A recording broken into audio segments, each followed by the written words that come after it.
우리 믿음반을 하든지 뭘 하든지 이렇게 공부를 하다 보면 가장 중요하게 다루고 또 알아야 할 것이 하나님은 누구신가 하는 겁니다. 하나님 누구십니까? 그런 제목으로 우리가 말씀들을 많이 나누고 그러는데, 하나님은 누구시냐고 물으면 여러분 세 가지로 대답하시면 됩니다. 하나님은 창조주십니다. 하나님은 통치자십니다. 또 하나님은 심판주십니다. 이게 분명히 우리 마음속에 새겨지기를 원합니다.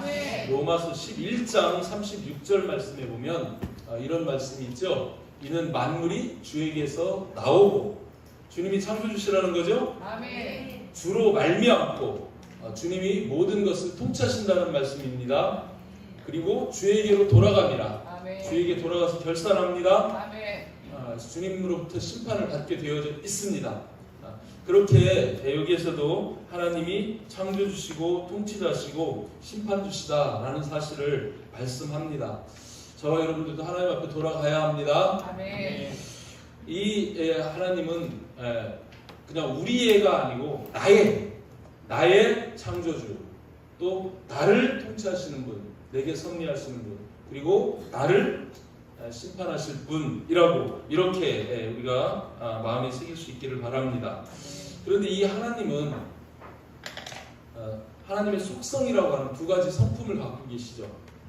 하나님의 두 가지 속성, 뭘 말씀하시던 거예요? 하나님은 사랑의 하나님, 또 하나님은 공의의 하나님이십니다. 아멘? 하나님의 성품이 두 가지로 이렇게 나누어서 설명을 해요. 자, 하나님은 사랑의 하나님이시기 때문에 하나님이 세상을 이처럼 사랑하사 독생자를 주셨으니, 독생자를 주실 만큼 이 세상 사람들을 사랑하셔서 우리를 구원하시는 분이십니다. 그래서 구원의 하나님이십니다. 근데 이 하나님은 한편으로는 구원의 하나님이시지만 그 아들을 믿지 않는 자들을 심판하시는 공의의 하나님, 공의로 심판하시는 그런 하나님이시다 라는 것이 또 이 하나님의 성품을 나타내는 것이죠.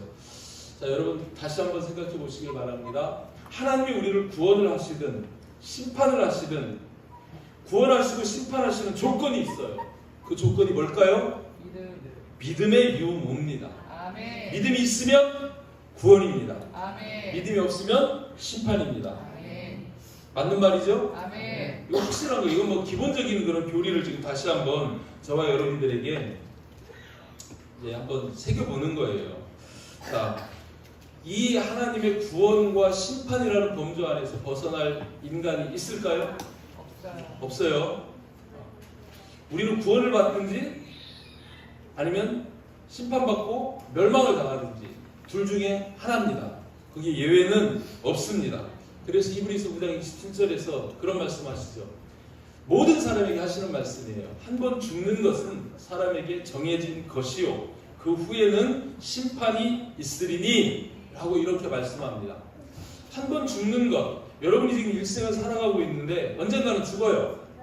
그건 다 정해진 거예요. 이걸 피할 수 없습니다. 이렇게 한 번 죽는 것은 정해진 거지만 그 후에는 뭐가 있냐면 심판이 있다는 거예요. 하나님 앞에서 결산을 합니다.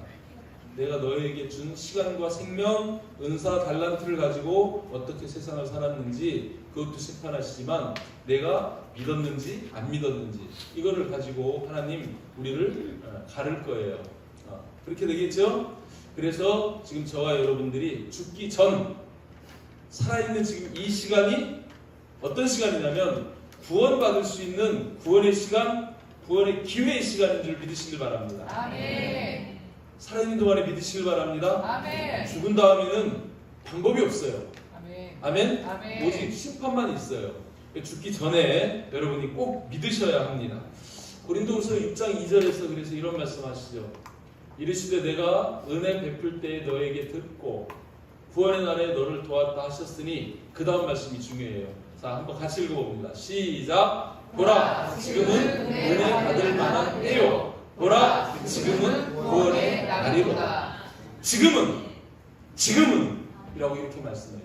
지금이 바로 저와 여러분들이 생명이 있는 지금이 우리가 주님에게 은혜 받을 때고 지금 믿어서 구원받을 수 있는 그런 기회의 시간이다 라는 것을 강조하시는 겁니다. 근데 오늘 본문은 하나님의 진노, 그 심판에 대한 말씀이에요.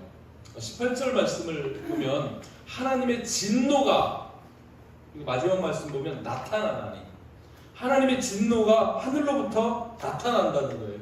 이 진노는 말세적인 진노, 말세적인 심판을 말씀하는 겁니다. 이 하나님의 진노는 안 나타날 수도 있을까요? 이 세상을 하나님이 심판 안 하실 수도 있을까요? 반드시 하십니다. 아멘. 아멘. 반드시 주님은 다시 오실 것이고, 주님 다시 오시는 날 구원의 백성과 멸망의 자녀들을 나누시고 할 거예요. 그래서 이 하나님의 심판, 하나님의 진노는 반드시 하늘로부터 나타나는 확정된 사실이다. 이렇게 우리가 생각해 볼 수 있습니다. 그런데 하나님 심판하시는데 하나님 왜 세상을 심판하실까? 하나님한테 물어봤어요. 아까 하나님 왜 세상을 심판하세요? 물어봤어요. 지금 여러분 그렇게 물어보시면 하나님 뭐라고 대답하실 것 같습니까? 뭐 때문에 하나님이 세상을 심판하십니까? 죄 때문이에요. 그럼 하나님 그렇습니다. 죄 때문이니라. 하나님 왜 세상을 심판하세요? 죄 때문이니라. 하나님 그렇게 대답하실 거예요. 하나님은요, 죄인은 사랑하시지만 죄는 미워하시는 분이십니다. 우리가 죄인이에요. 그래서 우리를 사랑하시지만 죄는 미워하시고 절대로 이 죄와는 타협하지 않는 하나님이심을 믿으시길 바랍니다. 아멘. 아멘. 아멘. 그 죄를 해결하는 방법이 예수 그리스도를 믿는 거예요. 예수 그리스도의 십자가에서 우리 죄를 대신하신 것을 믿는 거예요. 아멘. 아멘. 자, 본문에 제시되는 이 죄가 세 가지가 나옵니다. 우리가 읽었던 본문에 죄가 세 가지가 나오는데 이 세 가지 죄는 성경이 말씀하시는 가장 큰 죄예요. 가장 큰 죄 세 가지. 그리고 이 죄는 대책이 없어요. 대책이 없는 죄예요. 그냥 얼버무려지는 죄가 아니고 정말 가장 큰 죄고 가장 대책이 없는 죄 세 가지가 나오는데 먼저 여러분에게 답을 알려드립니다. 첫 번째는 믿지 않는 죄입니다. 불신입니다. 두 번째는 뭘 것 같아요? 오늘 본문에서 뭐가 나오던가요? 우상숭배가 나옵니다. 우상숭배. 세 번째는 음행입니다. 이것이 하나님이 가장 미워하는 죄고 가장 싫어하는 죄고 정말 이 죄는 대책이 없는 그런 죄다라는 거예요. 이런 죄에는 반드시 대가가 있습니다. 대가를 지불해야 되는 것이지 그냥 용서되는 게 아니라는 거예요. 자, 하나님께서 세상을 심판하시는 가장 큰 이유들 세 가지 우리가 한번 이제 알아보는데, 첫 번째로 믿지 않기 때문에. 따라서 합니다. 믿지 않기 때문에. 믿지 않기 때문에. 18절 말씀 다시 보면 이런 말씀 하시죠. 하나님의 진노가 불의로 진리를 막는 사람들의 모든 경건하지 않음과 불의에 대하여 하늘로부터 나타나니. 뭘 말씀하시냐면 지금 불의를 말씀하셔요. 불의. 의가 있고 불의가 있습니다. 의는 뭐예요? 믿음입니다. 불의는 뭐예요? 믿지 않는 겁니다. 이신칭의, 믿음으로써 의롭다 하시고 믿지 않으면 불의하다 하시는 거예요. 하나님이 우리를 의롭다, 불의하다 판단하는 그 기준은 뭐냐면 착하게 살았다, 악하게 살았다가 아니고 믿었느냐, 믿지 않았느냐에 따라서 의롭다, 불의하다 이렇게 나누시는 겁니다. 아멘. 인정하시죠? 아멘. 그래서 여기서 불의에 대해서 하나님의 진노가 나타난다는 것은 믿지 않는 것에 대해서 하나님의 진노, 심판이 나타난다 이렇게 말씀하시는 거예요. 이 죄가 성경에서 말씀하는 죄 중에 가장 큰 죄입니다. 가장 큰 죄, 가장 대책 없는 죄, 믿지 않는 것, 그거예요. 요한복음 16장 8절 9절 말씀에 보면 예수님께서 성령을 보내실 걸 말씀하시면서 이런 말씀을 하세요. 그가 와서 죄에 대하여, 죄의 반대인 의에 대하여, 그리고 죄는 구원, 이 믿지 않는 불의는 심판인데 그 심판에 대하여 세상을 책망하시리라 이렇게 말씀하셔요. 그렇게 하면서 설명을 하나 붙이시는데, 죄에 대하여라 함은 그들이 나를 믿지 아니하며. 살인죄도 있고 간음죄도 있고 도둑질하는 것도 있고 뭐 여러 가지 죄들이 많을 거 아니에요? 근데 죄에 대하여라 함은 뭐라고 말씀하셔요? 나를 믿지 아니함이 죄라고 여기에서 말씀하시는 거예요. 이것이 가장 큰 죄입니다. 여러분, 믿지 않으면 회개하지 않습니다. 예수님 세례요한 다 오자마자 말씀하시는 게 회개하라, 천국이 가까이 왔느니라. 천국을 들어가려면 회개해야 되는데 믿지 않는 자가 회개하나요? 믿지 않는 자는 반성은 해요. 후회도 해요. 가슴을 치면서. 그런데 예수 그리스도의 십자가 앞에 회개하는 그 회개는 안 이루어집니다. 믿지 않으니까. 믿는 자만 회개할 수 있습니다. 아멘. 회개해야 구원을 받을 수 있어요. 아멘. 그런데 믿지 않으면 회개도 안 되고 구원도 못 받고 그냥 그것보다 더 큰 죄가 없다는 거예요. 반드시 여러분 믿으시기를 주님의 이름으로 축복합니다. 아멘. 여러분, 믿음 없는 것을, 내가 믿지 않는 것을 핑계할 수 있을까요?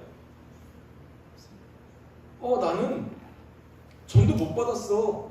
예수님에 대해서 못 들어봤어. 그래서 나는 예수님 모르고 그래서 못 믿었어. 핑계할 수 있느냐? 없다고 말씀하시죠? 19절 20절 말씀 보면 19절에서 이렇게 말씀합니다. 이는! 이라고 하면서 하나님이 심판하시고, 그죠? 그 사람들, 그 불의에 대해서 하늘로부터 하나님의 진노가 나타나는 그 이유가 뭐냐면, 이는 하나님을 알만한 것이 그들 속에 보였다. 하나님께서 이를 그들에게 보이셨다. 창세로부터 지금까지 그의 보이지 아니하는 것들, 곧 그는 하나님은 영이시고 안 보이시지만 곧 그의 영원하신 능력, 특별히 창조의 능력, 그리고 신성, 창조하시는 만물을 다스리시고 운행하시는 그 신성, 그 신성이 그가 만드신 만물에 분명히 보여 알려졌나니, 분명히 보여 알려졌나니, 그러므로 그들이 핑계하지 못하는 거예요. 나 하나님 계신 거 몰랐어요, 못 믿었어요, 핑계할 수 없다는 거예요. 전도를 받았더라만 이 땅을 살고 있다면, 그죠? 이 세계 하나님이 창조하신 만물을 보고 우리가 그거를 깨달을 수 있다는 겁니다. 여러분, 이 세상을 누가 창조하셨어요? 하나님. 왜 이렇게 희미하십니까? 이 세상을 누가 창조하셨어요? 하나님. 그 창조하는 것이 이론입니까? 진리입니까? 진리입니다. 창조론이 아니고 창조는 진리입니다. 아멘. 진화론은 론이에요. 그거는 설이에요. 조금 더 심하게 얘기하면 썰이에요. 인정하십니까? 아멘. 진화론 얘기하는 사람들이 한번 질문을 한번 해보고 싶어요. 사람이 뭐가 진화돼서 사람이 됐다고요? 원숭이에서 진화했다고요? 그러면은 진화는 계속 이루어져야 되는 거죠.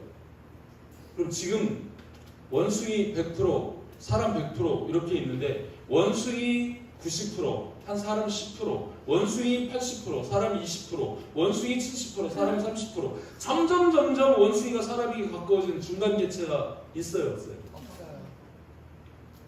왜 없어요? 뻥이니까. 하나님이 창조하실 때 하나님은 모든 생명체를 각각 창조하셨습니다. 아멘. DNA가 달라요. 그래서 진화론은 론이지만 창조는 창조론이 아니고 그 자체가 진리예요. 아멘. 믿으시길 바랍니다. 아멘. 속지 마시길 바랍니다. 아멘. 이 창조론에 대비한 진화론이 나온 것은 하나님의 창조를 부정하기 위한 사탄의 계략이고 미혹이라는 거예요. 아멘. 아멘. 아멘. 그것을 속지 마시기를 주님의 이름으로 축복합니다. 아멘. 하나님은 창조주십니다. 아멘. 하나님은 통치자십니다. 아멘. 하나님은 심판주십니다. 아멘. 그 사실을 믿으시기를 주님의 이름으로 축복합니다. 아멘. 그걸 믿지 않으면, 그죠? 핑계할 수 없고, 믿지 않으면 우리는 심판받을 수밖에 없다는 걸 말씀하시는 거예요.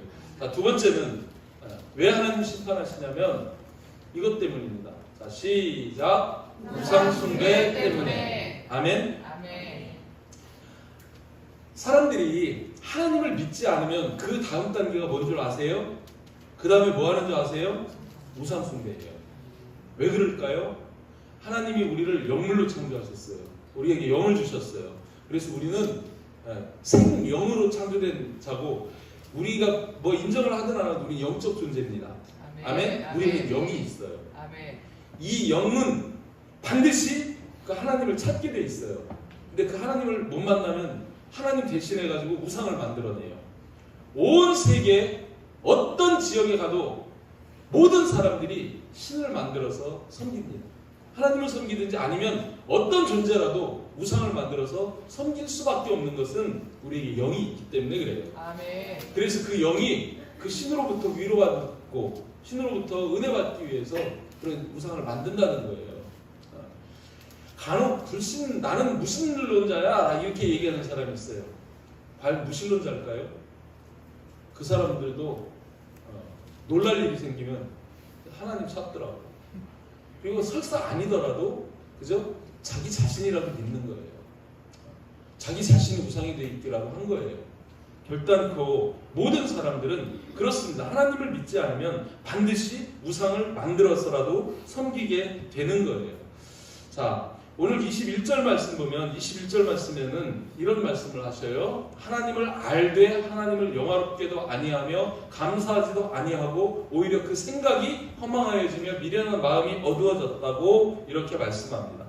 자, 하나님을 알아요. 여러분 하나님 아십니까? 아멘. 알 뿐만 아니라 믿으십니까? 아멘. 그런데 하나님을 알기만 하고 믿지 않는 사람들도 굉장히 많아요.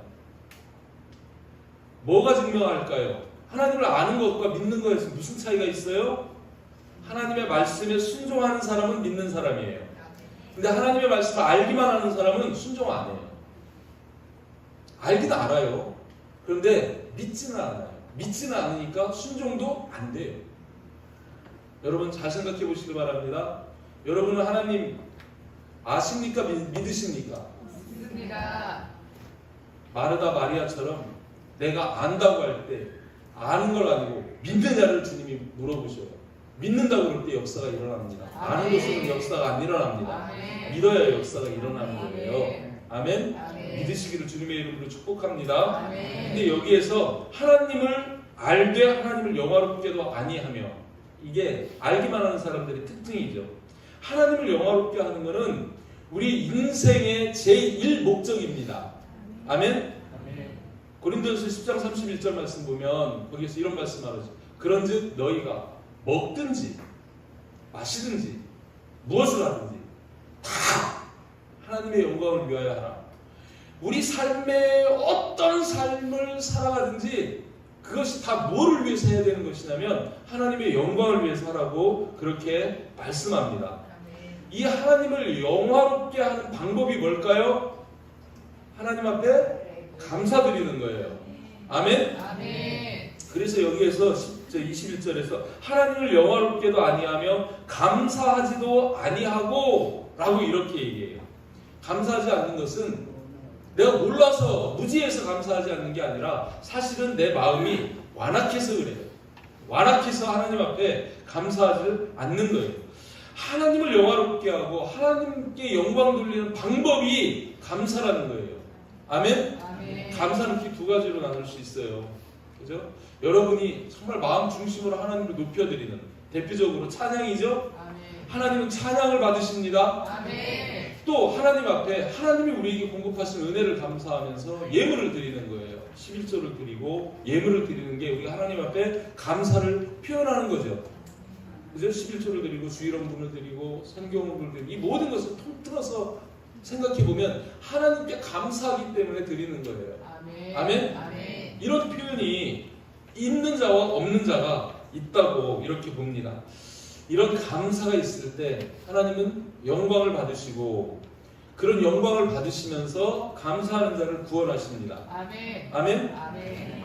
시편 50편 23절 말씀에 아주 명쾌하게 이렇게 말씀하셔요. 감사로 제사 드리는 자가 나를 영화롭게 하나니. 아멘. 누가 나를 영화롭게 한다고요? 감사로 제사 드리는 자, 감사로 예배 드리는 자, 찬양하고 하나님 앞에 예물 드리고 그렇게 감사로 하나님을 예배하는 자가 나를 영화롭게 한다. 그래서 하나님 또 뭐라고 말씀하시냐면 그의 행위를 옳게 하는 자라고 이렇게 말씀해요. 그러니까 하나님 앞에 감사하는 자가 행위를 옳게 하는 자예요. 그러면 그런 자를 어떻게 하신다고요? 내가 그 자에게 하나님의 구원을 보이리라. 이렇게 말씀하시는 거예요. 아멘? 아멘. 하나님을 믿지 않는 자는 순종도 없고 감사도 없습니다. 이 사실을 여러분 잘 기억하시고 정말 주님 앞에 나와 예배할 때 빈손으로 나오지 마시고 하나님 앞에 예물을 드리는 우리 모두가 다 될 수 있기를 바랍니다. 아멘. 많은 것을 원하시는 게 아니잖아요. 우리 형편을 아시는 주님께서 과부의 2렙돈을 받으시고 그것을 보시면서 가장 많이 넣었다고 인정하시는 주님이십니다. 아멘. 아멘. 적어도 우리 하나가 되는 교회 가족들은 하나님 앞에 예배하면서 그죠? 액수의 많고 적음이 아니라 마음 중심을 담아서 주님께 드릴 수 있는, 그래서 주님이 기뻐하시고 칭찬하시고 구원에 이르는 우리 모두가 될 수 있기를 주님의 이름으로 축복합니다. 아멘. 그런데 이렇게 하지 아니하면 어떻게 돼요? 21절 하반절에 오히려 그 생각이 허망하여지며 미련한 마음이 어두워졌다고 그렇게 말씀합니다. 여러분, 우리 영적 존재이기 때문에 요한 3서에서는 영혼이 잘 되면 검사가 잘 되고 강건하다고 이야기해요. 그죠? 이게 물을 흐르는 거랑 똑같아요. 영적인 부분이 하나님과의 관계가 잘 되어지면 우리의 마음과 생각이 온전해집니다. 그러면 바른 생각을 하는 사람은 바른 행동을 하고 바른 삶을 살아요. 그런 자에게 하나님 복을 주셔요. 당연한 거 아니에요? 그런데 하나님이 없어요. 그러면 그 다음에 어떻게 돼요? 내 생각, 내 마음대로 살아요. 그죠? 내 뜻이 기준이 돼요. 하나님의 말씀이 캐논이 아니라 내 생각이 잣대가 돼가지고 그래서 내가 원하고 내가 생각하고 내가 판단하는 대로 살아요. 지금 하나님 없는 세상 대부분의 사람들이 그렇게 사는데, 그런 생각, 그런 마음을 하나님 뭐라고 말씀하시냐면 허망한 생각이고, 그죠? 미련한 생각이고 어두운 생각이라는 거예요. 이 허망한 생각이 허망해지고 마음이 미련해지면 어떻게 되죠? 빛이 아니라 어두워진다는 거예요. 그래서 어두워졌다고 그렇게 말씀합니다. 아멘? 아멘. 하나님 없는 육의 생각은요, 사망이라고 말씀합니다. 아멘. 로마서 8장 6절 7절에서 이렇게 말씀해요. 육신의 생각은 사망이요, 영의 생각은 생명과 평안이니라. 아멘. 어디로부터 우리가 생각의 근거를 찾느냐에 따라서 살고 죽는 게 달라지는 거예요. 그러면서 말씀합니다. 육신의 생각은 하나님과 원수가 된다는 거예요. 그리고 또 이는 왜 그러냐면 하나님의 법에 굴복하지 않아요. 순종하지 않아요. 할 수도 없다고 이야기합니다. 왜요? 하나님 없는 영은 어둠의 영인 사탄이 주장하기 때문에 그래요. 아멘? 아멘. 하나님의 뜻에 순종하는 믿음의 사람과 사탄 마귀에게 조종받고 있는, 그죠? 하나님 없는 인생은 달라요. 능력도 달라요. 아멘? 아멘. 그렇게 말씀하시는 거예요. 그래서 하나님을 믿지 않고 하나님을 따르지 않는 우상을 섬기는 자들은 절대로 하나님의 법에 굴복 못하는 겁니다. 그런데 그들은 뭐라고 얘기하냐면 22절 말씀에 보면 스스로 지혜 있다고 해요. 스스로 지혜 있다고 그렇게 하는데, 하나님이 바라보실 때 그것은 뭐라고 말씀하시냐면 어리석은 거라고 그렇게 말씀합니다. 어리석은 거라고. 공부 많이 했어요. 많이 배웠어요. 박사, 석사하고 가지고 있어요. 하나님 몰라요. 근데 자기는 똑똑하다고 그래요. 지식이 있고 지혜가 있다고 얘기해요. 근데 하나님은 하나님을 모르는 그런 지식과 지혜를 인정하지 않습니다. 오히려 스스로 지혜 있다는 것 교만한 것입니다. 그리고 어리석게 되는 거예요. 어리석은 거예요. 이게 아담과 하와도 범한 지적 타락입니다. 하나님을 알아요. 하나님의 말씀 알아요. 까먹지 말라. 그런데 순종은 안 해요. 그러니까 지적으로 타락하는 거예요. 육적 타락, 지적 타락 모두 다 하나님과의 관계가 멀어질 때 생기는 겁니다. 그리고 마음이 그렇게 되면 어떻게 되냐? 서두에 말씀한 것처럼 23절에서 보면 이렇게 말씀하시잖아요. 썩어지지 아니하는 하나님의 영광을, 썩어지지 아니하는 영원한, 그것을 썩어지고 사라질 그런 사람과 새와 짐승과 기어다니는 동물 모양의 우상으로 바꿨다. 우상으로 대신한다는 거예요. 하나님을 모르니까. 그러니까 믿지 않으면 뭐라는 거예요? 반드시 이렇게 우상을 만들어서 우상으로 하나님을 바꿔가지고 그 우상을 섬기게 된다는 거예요. 이해하십니까? 아멘. 하나님을 안 믿으면 우상을 만들어서라도 섬긴다는 말씀을 이해하십니까? 아멘. 이렇게 되는 거예요. 하나님 없으면 결국 사람과 새와 짐승과 기어다니는 동물 모양 피조물을 하나님을 믿는 게 아니라 하나님이 천년 피조물을 가지고 우상으로 바꾸어서 믿는 그런 어리석음을 범한다고 그렇게 말씀합니다. 하나님을 믿지 않으면 우상 섬기게 되는 거예요.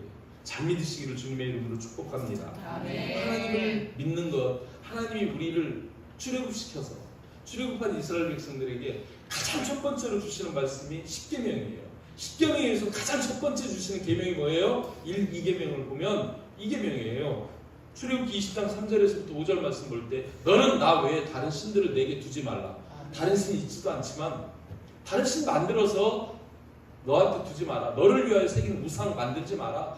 하늘에 있는 것, 땅에 있는 것, 땅 아래 물속에 있는 것 어떤 형상도 만들지 마라.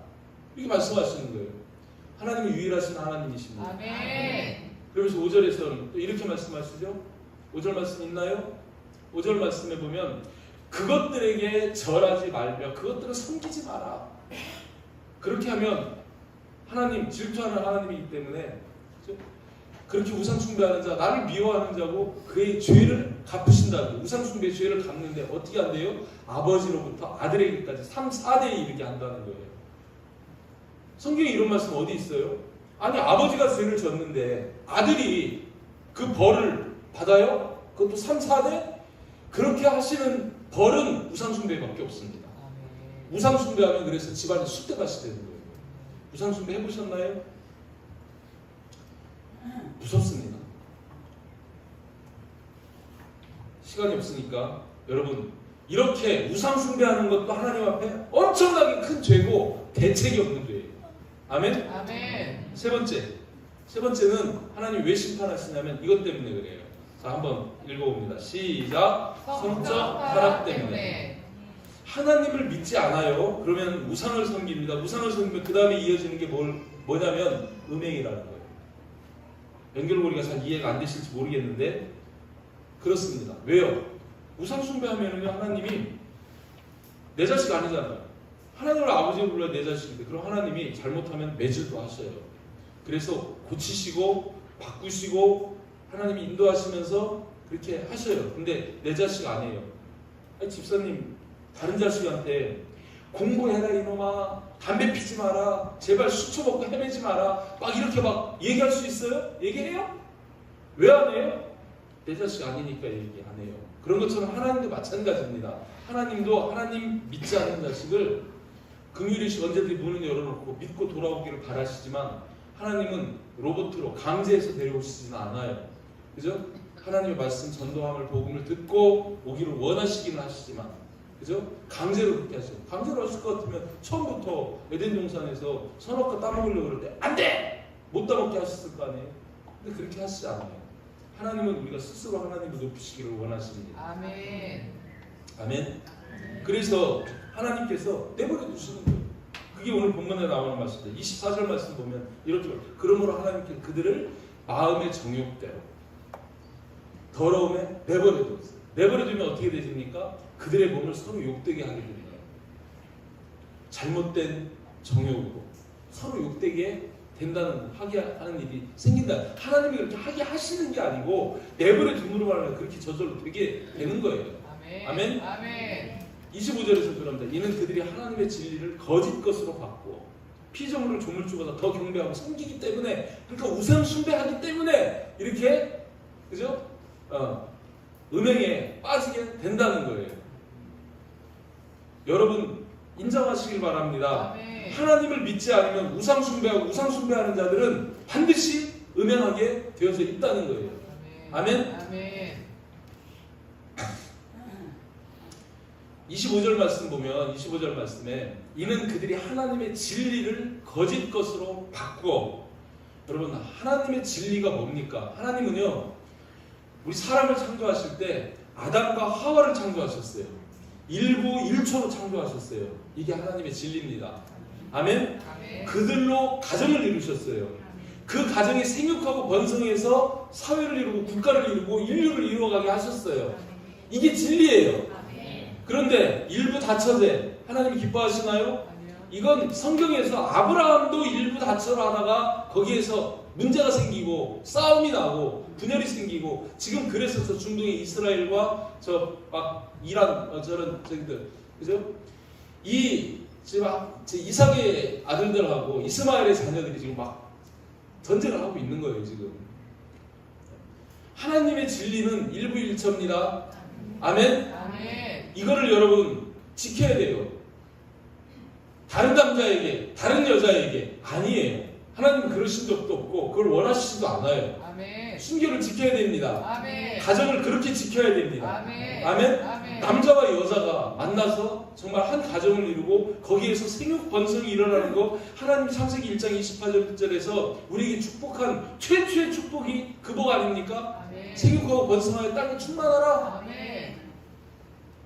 그런데 그들은 이 진리를 거짓 것으로 바꾸었어요. 그래서 피조물다 죽을 때 경배하고 섬겨요. 그렇게 했을 때 간음의 역사가 일어난다는 거예요. 여러분 고린도서를 보면 고린도에 거기 진짜 우상이 너무너무 많아요. 그 고린도에 우상이 많은데 그 우상들 중에 대표적인 우상이 뭐냐면 아프로디테입니다. 비너스 신전 거기 세워져 있는데 크기도 하고 높은 곳에도 있어요. 그런데 이 아프로디테 신전에 제사를 지내고 나면 그 다음 하는 게 뭔지 아시죠? 거기에 1000명이 넘는 여자 사제들이 있어가지고 그죠? 하나님의 생육번성의 축복, 다살의 축복 그런 것들을 거짓 것으로 바꿔가지고 매음을 합니다. 공공연하게 매음을 해요. 그게 얼마나 심했든지 주석을 보니까 그런 말씀이 있어요. 저 사람 고린도 사람 같다. 이렇게 얘기하면 그 사람 어떤 사람이냐면 음란한 사람, 음행하는 사람 그런 사람을 가리켜가지고 저 사람 고린도 사람 같다. 이 표현을 하는 게 그게 대명사처럼 그렇게 쓰였던 거예요. 그럴 만큼 이 고린도 전체가 음란의 도시, 음행의 도시였습니다. 이 우상을 숭배하면 대표적으로 말씀 어떤 우상을 숭배해도 그 우상을 숭배하면 그 음란의 영이 마귀의 영이기 때문에 그 음란의 영이 그 사람들에게 들어와서 속에서 그 음욕이 일어나는 거예요. 그래서 음란한 짓을 하게 돼 있는 거예요. 그죠? 27절 말씀 보면 여기에서는 여자들만 그런 게 아니라 이렇게 말해요. 그와 같이 남자들도 26절만 좌식을 이 때문에 하나님께서 그들을 부끄러운 욕심에 내버려 두셨으니 곧 그들의 여자들도 순리대로 그게 일부일처예요. 순리대로 쓸 것을 바꾸고 영리로 쓴다. 거슬러 쓰고 27절 그와 같이 남자들도 여자들만 그런 게 아니라 순리대로 여자 쓰기를 버리고 서로 향하여 음욕이 부릴 듯하며 서로 향하여 음욕이 부릴 이 동성연애잖아요. 그죠? 여자도 여자끼리 남자도 서로 향하여 음욕이 부릴 듯한다. 근데 이 음욕이 부릴 듯한다는 거는 본인 속에서 나오는 생각이 아니고요. 사탄 마귀가 그 속에 이 음욕을 집어넣어가지고 그 음욕을 불질러대는 거예요. 계속 불질르니까 그 음욕이 막 일어나가지고 이기지를 못하는 거예요. 본인의 의지로 제어할 수 없는 그런 막 음욕이 일어나서 동성애까지 가는 거예요. 여러분 동성애자들은 불쌍히 여기시기를 바랍니다. 주님도 긍휼히 여기실 거예요. 그러나 그걸 인정을 할 수 없습니다. 아멘. 아멘? 아멘. 그게 바른 것이냐? 아니에요. 그건 병이에요. 사탄의 계략에 속고 있는 거예요. 그래서 그것은 우리가 인정하고 차별하지 않고 인정하고 존중하고 그래야 될 사항이 아니고 고쳐져야 할 병입니다. 아멘. 치유해야 할 병이라는 거예요. 아멘. 하나님은 절대로 우리 사람을 그렇게 만드시지 않았어요. 아멘. 남자로 여자 여자로. 그래서 남자와 여자가 만나서 생육번성이 일어나도록 이게 하나님의 순리예요. 아멘. 그런데 사람들 거짓 것으로 바꿔가지고 그것을 인정하도록 그렇게 하는데 아니라는 것입니다. 아멘. 아멘. 그 일은 뭐라고 말씀하시냐면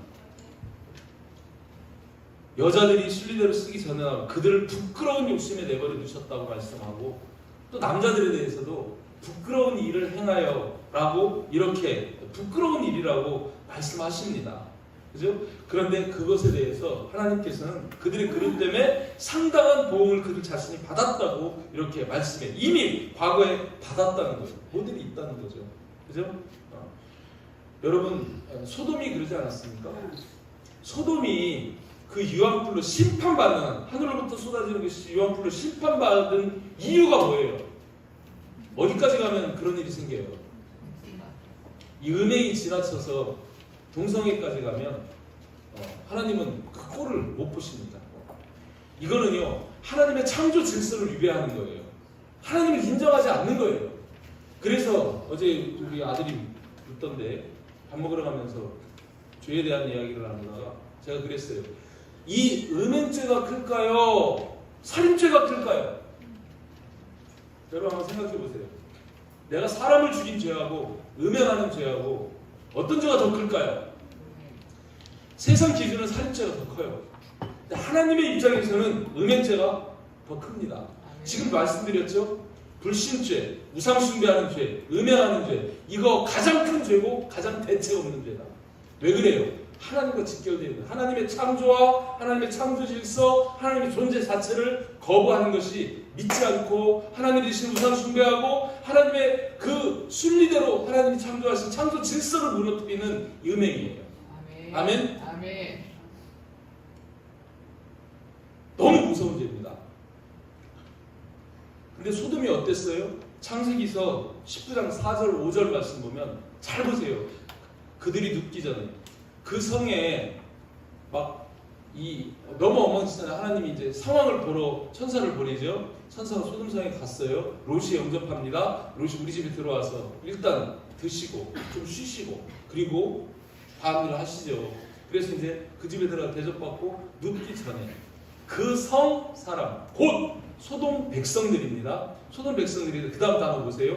노소를 막론하고, 늙은이든 젊은이든 막론하고, 원근에서, 원근은 뭐예요? 멀리서 가까이서, 소돔성 전체를 두고 볼 때 멀리서 롯의 집 가까이서 다 모였어요. 다 모여서 그 집을 에워싸고 뭐라 얘기합니까? 롯을 불러요. 롯아! 롯아! 문 열어라! 왜? 오늘 밤에 내게 온 사람들 어딨냐? 소문을 들어보니 천사로 오시고 얼마나 멋졌겠어요? 그러니까 네 집에 손님이 왔는데 기가 차게 멋있는 모양이더라. 그러면서 끌어내라! 우리가 그들을 상관하리라. 성관계를 갖겠다는 거예요. 누가요? 소돔에 있는 모든 백성들이, 남녀노소, 원근 각처, 소돔성 전체가 이 음란으로 가득한 그런 성인데, 여기에서 지금 끌어내라고 하는 거는 남자가 남자를 끌어내요. 그죠? 그런 막 동성을 끌어내요. 이런 동생이가 편만하게 소돔성이 꽉 찼을 때 하나님은 그들 자신이 상당한 보응을, 심판을 받았다고 말씀합니다. 폼페이도 여러분 기억하시죠? 폼페이가 AD 79년에 베수비오 화산이 폭발을 했습니다. 그 폭발이 대낮에 폭발을 했거든요. 그러니까 대낮에 화산이 콱 터지면서 어마어마한 화산재가 확 다 덮어버린 거예요. 그러니까 순식간에 다 질식하고 묻혀가지고 다 그냥 땅에 파묻혀 그 안에 있던 사람 다 죽었겠죠. 그죠? 그런 심판을 받았어요. 1860년부터 발굴이 시작이 됐습니다. 재를 걷어내고 파헤치고 보니까 목욕탕에 남자, 여자들 막 뒤섞여서 막 거기에서 다 죽어 있는 거예요. 무슨 얘기입니까? 혼욕했다는 거죠. 혼음했다는 거예요. 그죠? 그리고 또 다른 곳에서는 남자와 남자, 여자와 여자가 부둥켜갖고 죽은 그런 시체들이, 그런 유골들이 엄청나게 나오는 거예요. 뭘 증명하는 거예요? 가는, 음행, 지나쳐서 동성애가 굉장히 창궐했다는 거예요. 하나님 그걸 보시니까 화산 폭발시켜가지고 확 다 덮어버린 거예요. 하나님이 간음죄를 범하고 회개하면 그래 없던 일로 하자고 싹 용서해 주시나요? 아까 제가 그러면 대책 없는 죄라고도 안 하지요. 다윗 보세요. 다윗 하나님 기가 막히게 하나님의 말을 합당한 자는 다 한 번 실수했어요. 뭘 실수했습니까? 밧세바의 아내를 간음했어요. 그 죄에 대해서 하나님 그냥 통과 이러시던가요? 안 하십니다. 밧세바 사이에 아이들을 죽여버리십니다. 그걸 끝이에요? 그 아들들끼리 서로 싸워가지고 죽이고 막 암투가 막 일어나서 막 형제들끼리 막 서로 죽입니다. 뿐만 아니라 본인도 그 성에서 쫓겨나가지고 광야를 헤매는 그런 역사를 보게 되는데 그 원인이 뭘까요? 거기서 시작되는 거예요. 거기에서. 그때 다윗이 기도하죠. 기도하면서 다윗이 간절하게 기도했던 한 가지 내용이 뭔지 아십니까? 내게서 성령을 거두지 마시옵소서. 그 죄를 짓고 기도하는데 다윗이 유일하게 하나 구하는 게 뭐예요? 자식들 재산 잃는 거, 왕자를 뺏기는 거 상관없습니다. 그런데 성령을 거두면, 내게서 성령을 거두면 어떻게 되는 거예요? 나는 구원 못 받는 거예요. 지옥 가는 거예요. 근데 다윗이 그 간음죄를 범하고 하나님 앞에 회개하고 눈물이 침상을 띄우도록 회개하면서도 그저 딱 간절히 부르짖어서 구하는 게 뭐냐면 내게서 성령을 거두지 마시옵소서. 성령을 거두지 마시옵소서. 성령 거두면 끝나니까. 네? 그렇게 기도할 만큼 하나님은 그 죄를 무섭게 다루시는 겁니다. 아멘? 불신죄, 우상숭배하는 죄, 음행하는 죄, 그렇게 다루신다는 거예요. 성은 하나님이 우리 결정해 주신 거예요. 아멘? 남자는 남자예요. 여자는 여자예요. 내가 남자 되고 싶다고 해서 남자 되는 게 아니고 여자 되고 싶다고 해서 여자 될 수 있는 게 아니에요. 하나님이 실수하지 않으셨어요. 지금 우리가 이 보고 있는 이런 음행의 수준들 기가 막힙니다.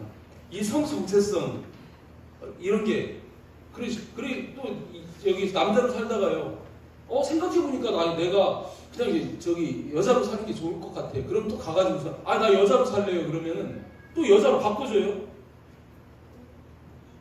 그럼 남자로 살다가 여탕에 들어가는 거예요. 남자가 왜 여탕에 들어와? 다 여자야. 못 막아요. 여자로 인정했기 때문에. 그러시고 싶습니까?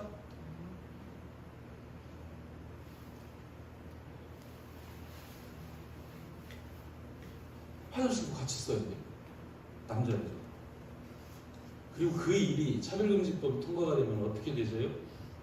유치원 들어간 4살만 딱 되면 그 아이들한테 성교육을 시켜야 돼요. 성교육을 어떻게 시켜요? 성을 네 마음대로 할 수 있어. 그러니까 하루는 아들이 성교육 갔다 왔는데 저희 또 엄마 나 이제 여자야. 그러면 여자예요. 그걸 부모가 야 이놈아! 그렇게 하면 뭐예요? 그 아이 인권을 인정하지 않는 거예요. 자율성을 인정하지 않는 거예요. 그래서 부모의 양육권을 박탈해버립니다. 지금 거짓말 아니세요? 다 있는 사실만 말씀하는 거예요. 제가 지금 보면서 부모의 양육권을 박탈하는 거예요. 아이들 의사를 억누르는 겁니다. 이게 차별금지법입니다. 아이들한테 남자로 살아도 되고 여자로 살아도 돼. 네 마음대로 성을 바꿀 수 있어. 너 원하는 대로 살아. 그리고 남자하고 결혼해도 돼. 여자하고 결혼해도 돼. 여자끼리 살아도 돼. 남자끼리 살아도 돼. 이걸 차별을 할 수가 없어요. 제지를 할 수가 없어요. 이게 만들어지는 거예요. 이게 이미 만들어진 법. 이게 이렇게 되면요. 먼저는요. 가장 큰 피해는 본인이 당하는 겁니다. 내 인성이 하나님의 창조의 본성이 다 깨지는 거예요. 그게 깨지면 그 다음에 어디가 깨지냐면 가정이 깨집니다. 가정이 깨지면 사회가 깨집니다. 사회가 깨지면은 나라가 깨지고 세상이 다 혼란스러워지는 거예요. 그렇게 가는 거예요. 세상이 지금 그렇게 변해져 가고 있는 거예요. 만약에 제가 여기에서 설교를 해요. 동성애는 죄다! 근데 여기 동성애자가 한 사람 앉아있는 거예요. 근데 박수영 목사 동성애는 죄라고 그랬어. 녹음해가지고 갖다 고소하는 거예요. 그러면 어떻게 될까요? 저는요 벌금 물어야 돼요. 그냥 벌금만 물면 괜찮은데 그 다음에 또 그 얘기하면 또 벌금 물어야 되고 그 사람이 이제 손해 입은 거를 이제 막 계산하는 거예요. 내가 이거를 정신적으로 너무 힘들었고요. 박수영 목사 그렇게 얘기해가지고 내가 막 마음이 눌리고요. 막 공포심을 느끼고 막 왕따를 당하는 막 심정이 없고 마음에 고통을 너무 당했어요. 이래가지고 고소를 하면은요 기준이 그 사람의 마음이에요. 그 사람이 그렇게 느꼈으면 잘못한 거예요. 그래가지고 징벌적 손해배상을 물리는데 말 한마디 잘못한 목사님이 우리 돈으로 8,700만 원을 벌금을 물었더라고요. 다른 나라에서. 그 법이 통과된 나라에서. 말 못합니다. 성경은 하나님이 그렇게 말씀하시는데 이제 강단에서도 말 못해요. 여러분 나가서도 말 못해요. 직장에서도 말 못해요. 그리고 전도사를 뽑는데 동성애자가 왔어요. 왔는데 너는 동성애자이기 때문에 못 뽑아. 안 뽑으면 어떻게 될까요? 손해배상해야 돼요. 차별할 수 없어요. 이게 차별금지법이에요. 말도 안 되는. 기독교 학교에서 기독교 교사를 못 뽑아요. 이런 법이 차별을 금지한다는 이 허울 좋은 명목 때문에 통과가 돼가지고, 그래서 통과되고 나면 사람들이 이게 뭐지? 그 나라가 서로 고발하면서 사회가 혼란스럽고 믿지 못하고 자녀 교육이 엉망이 되고 학교 교육이 엉망이 되고, 지금 우리 애들 학교에서 뭐 배웁니까? 알아요? 우리 젊은 아이들 학교 보내는 부모님들 학교에서 우리 자녀들에게 뭐 가르치는지 아십니까? 들여다 봐야 돼요. 그렇게 가르쳐요. 벌써 이미 그걸 가르쳐요. 대법원에 통과됐어요. 차별하면 안 된다. 그래서 그거에 대한 조례를 만들고 있잖아요. 발표하면 끝나는 거예요. 하나님을 아버지라고 못 부릅니다. 집에서도 엄마 아버지라고 따로따로 못 불러요. 제1부모, 제2부모 이래야지. 아버지는 권위가 힘이 세고 가정이 머리고, 그죠? 엄마는 한 끗 아래야. 이게 차별이에요. 안 돼요. 그래서 엄마 아버지라고 부르면 안 돼요. 심지어 지금 우리 교계에서조차도 그렇게 나왔잖아요. 이미 여러분 찾아보시면 있어요. 하나님을 아버지라고 부르면 안 돼요. 왜 하나님은 아버지시기만 하냐? 어머니라고 불러야 된다. 말 돼요? 이게 차별금지법. 지금 그게 어디까지 와 있냐면 우리 목까지 여기 와 있습니다. 지금. 이게 딱 통과되는 순간에 우리는 하나님을 제대로 믿기가 너무너무 어려워지는 거예요. 그래서 27일 날 올라가는 거예요. 하나님이 일을 하십니다. 어차피 이 세상은 마지막 때는 그렇게 되어져요. 그렇지만 그럼에도 불구하고 우리는 대적해야 합니다. 마귀를 대적하라. 아멘? 할 수 있는 데까지 대적해봐야 되는 거예요. 그래서 우리 믿음을 지켜야 하는 겁니다. 로마서 1장 32절 말씀 보고 말씀 마치겠습니다. 그들이 이 같은 일을 행하는 자는 사형에 해당한다. 하나님께 사형에 해당한다고 말씀하셨어요. 반드시 죽여라.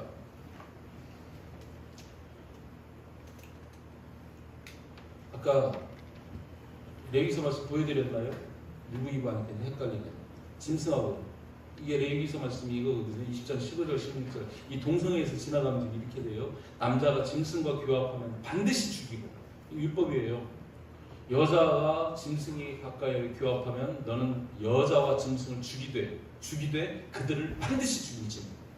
하나님 반드시 죽이라고 이야기하는 거예요. 집에 가서 한번 인터넷 찾아보세요. 제가 어제 찾아봤더니 훨씬 지금 이제 막 그게 광범위하게 퍼져가지고 개하고 결혼식을 올립니다.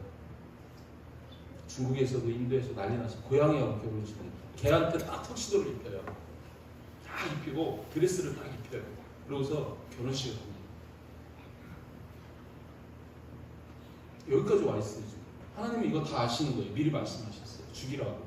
그래서 오늘 로마서 1장 31절에서 포괄적으로 이 같은 일을 행하는 자는 사형에 해당한다. 고! 하나님께서 정하심을 알고도 자기들만 행할 뿐 아니라 대표적으로 동성애자들 또한 그런 일을 행하는 자들을 옳다 하느니라. 정신 빠진 국회의원들. 그죠? 정혜영? 발의한 사람이? 여러분 자세히 보시길 바랍니다. 법은요 명확해야 돼요. 범위가 정확해야 됩니다. 그리고 타당해야 돼요. 근데 이 차별금지법은요 애매해요. 이어령 비어령이에요. 제가 법을 공부한 사람입니다. 읽어보니까 말도 안 돼요. 그 사람 느낌이 중요해요.